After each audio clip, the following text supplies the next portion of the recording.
কত বড় সাইজের একটা গ্লাস কাপ মাছ দেখুন, মাছটা লম্বা কতটা। এই রেসিপিটা একবার ট্রাই করবেন। আমি খুব সুন্দর করে এটা রান্না করেছি, বিশেষ করে যাদের সর্ষের ঝাঁঝটা পছন্দ তারা অবশ্যই দেখবেন। কি দারুণ রেসিপিটা তৈরি করেছি, একবার দেখার অনুরোধ রইল। প্রথমে আমি এই মাছটার আঁশ ছাড়িয়ে নিচ্ছি, এবং মাছ যাদের কাটাকুটি দেখতে ভালো লাগে তারা দেখতে পারেন, না হলে ভিডিওটা একটু টেনে দেখে নেবেন। প্রথমে মাছটা আমি ভালো করে মাছটা কেটে নিচ্ছি, এবং এই মাছ কাটাকুটি করতে অনেকের ভালো লাগে বা অনেকের দেখতেও ভালো লাগে। যাদের দেখতে ভালো লাগে তারা দেখুন, খুব বড় বড় সাইজের দাগা হয়েছে মাছের। কত সুন্দরভাবে মাছটা কাটছি দেখুন একবার, কত দারুণ দেখতে হয়েছে দেখুন মাছগুলো কাটার পরে। তারপরে কতগুলো দাগা হয়েছে দেখুন, একটা মাছ থেকে অনেকগুলো দাগা। তো আমি এতগুলো রান্না করব না, এখান থেকে ঠিক 5 পিস না 6 পিস মতো নিয়েছি। নিয়ে লবণ, কাশ্মীরি লঙ্কা এবং হলুদ দিয়ে মাছটা খুব সুন্দর করে আমি এখন ম্যারিনেট করব। এই ম্যারিনেট করে রেখে আমি 30 মিনিট মতো মাছটা রেখে দেব রেস্টে। তাহলে কি হবে, মশলাটা প্রপারলি মাছের মধ্যে যাবে। এখন একটা মশলা তৈরি করব আমি। কালো সর্ষে নিলাম প্রথমে, খুবই সিম্পলভাবে ঘরোয়া মশলা দিয়ে এটা বানানো যায়। তারপরে গোলমরিচ, ধনিয়া, জিরে 1.5 চা চামচ করে একটা মিক্সিং জারে দিয়ে দিচ্ছি। তারপরে একটা গোটা রসুনটা দিয়ে দেবো আমি কোয়াগুলো। এখানে আদাটা একটু কম লাগে, গোটা রসুনটা প্রথমে দিয়ে দিলাম। তারপরে ছোট্ট একটা আদার টুকরো দেব। তারপরে দেব এখানে আমি শুকনো লঙ্কা, আগে থেকে ভিজিয়ে রেখেছিলাম জলের মধ্যে, শুকনো লঙ্কাটা দিলাম।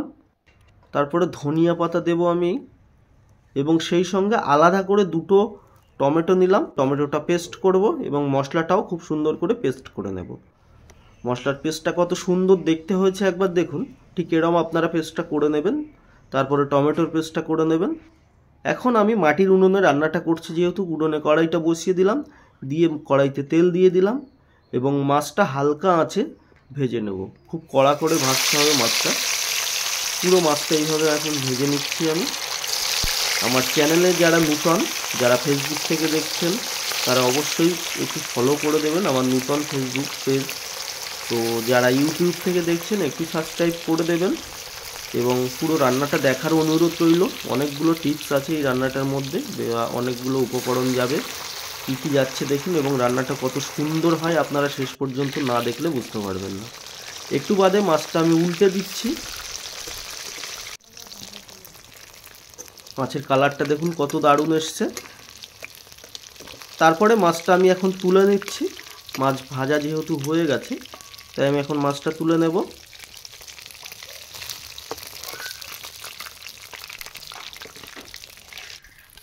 এখন ভাজা মাছটা তুলে নিলাম। মাছটা দেখুন কি সুন্দরভাবে ভাজা হয়েছে। তারপরে আমি এখানে মাছ ভাজার তেলটা আর ঢেলে নেব না, ওই বেশি তেলেই রান্নাটা করব আমি। 4টে এলাচ মুখ ফাটিয়ে দিয়ে দিলাম, এবং আঁচটা একদম লো করে হলুদ দিয়ে দিলাম, দিয়ে সঙ্গে সঙ্গে নেড়ে দিতে হবে। তারপরে সঙ্গে সঙ্গেই দিতে হবে পেস্টটা, মশলার পেস্টটা দিলাম, দিয়ে একটু কষিয়ে নেব কিছুক্ষণ ধরে আমি তেলের সঙ্গে।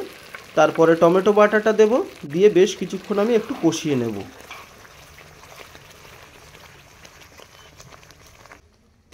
কত সুন্দরভাবে রান্নাটা হচ্ছে, পুরো রেসিপিটা দেখুন। গরম গরম ভাতের সঙ্গে বাঙালির এরকম একটা রান্না হলে আর কিছু চাই না। তারপরে দিচ্ছি স্বাদ মতো লবণ। কষানোর পরে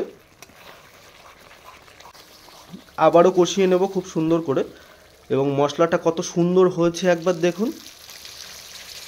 তারপরে দিচ্ছি পরিমাণ মতো জল, এবং এই জলটা দেওয়ার পরে জলটা যখন ফুটে যাবে তারপরে ওই মাছগুলো অ্যাড করে দেব।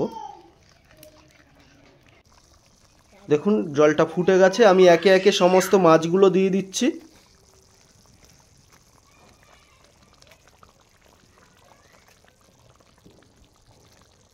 মাছটা দেওয়ার পরে আমি একটু সেট করে দেব ঝোলের মধ্যে।